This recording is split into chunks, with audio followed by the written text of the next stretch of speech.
I'm Avery Singer. Welcome to my exhibition, runitback.exe at Serralves. In this show, you'll find an architectural intervention in both the lobby and the gallery. When I visited the museum a year ago, I thought I would like to add the lobby as a space for my exhibition, and I kind of treated it as if it were a lobby in the financial district in New York City, which is where I grew up. So you'll find a lot of banal kind of detailing. I installed corporate carpeting, corporate seating, and plants.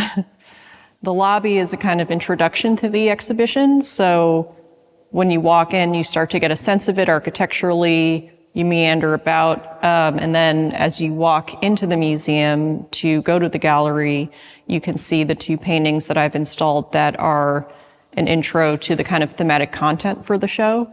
The two paintings are of professional poker players from Poker TV, and they're painted using a kind of combination of digital and manual techniques that I've been developing. So you kind of see that there are two layers of imagery that are kind of abstracted into each other. Then you can walk down just like a brief hallway and then enter the gallery. And I kind of took the ramp that's installed in this gallery as like kind of a challenge or like a focal point, and I developed a space around it. So you enter a kind of waiting room, which I later kind of felt maybe reflected a lot of time. I've just spent a lot of time in hospitals, so I think I unconsciously created a kind of like doctor's waiting room or hospital waiting room. And you're also faced with original courtroom sketches and a couple of other paintings that I made for the show. And that's kind of the beginning of the cryptocurrency narrative. So you walk in, I purchased the original courtroom sketches from the recent Carolyn Ellison trial. So the artist is Jane Rosenberg, and I hung them as if they were, hung in an office or a waiting room. Then you kind of continue through the exhibition, and the ramp has really been converted into like a space that, maybe you would be going down on a gurney, or you would be walking down to kind of like enter a bus station. It's very utilitarian. It's very corporate and banal, and it really reeks of rubber, the rubber flooring.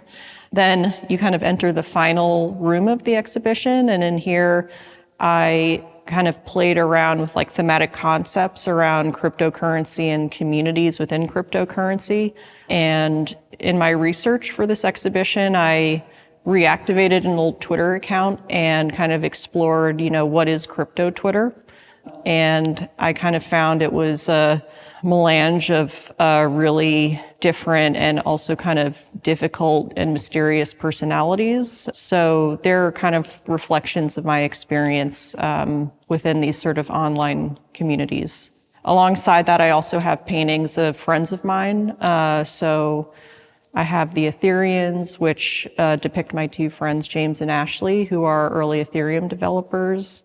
And I also have a painting of my friend Alexis. And I painted a hot wallet, which I took inspiration from some of the iconography I saw on Telegram and on Twitter.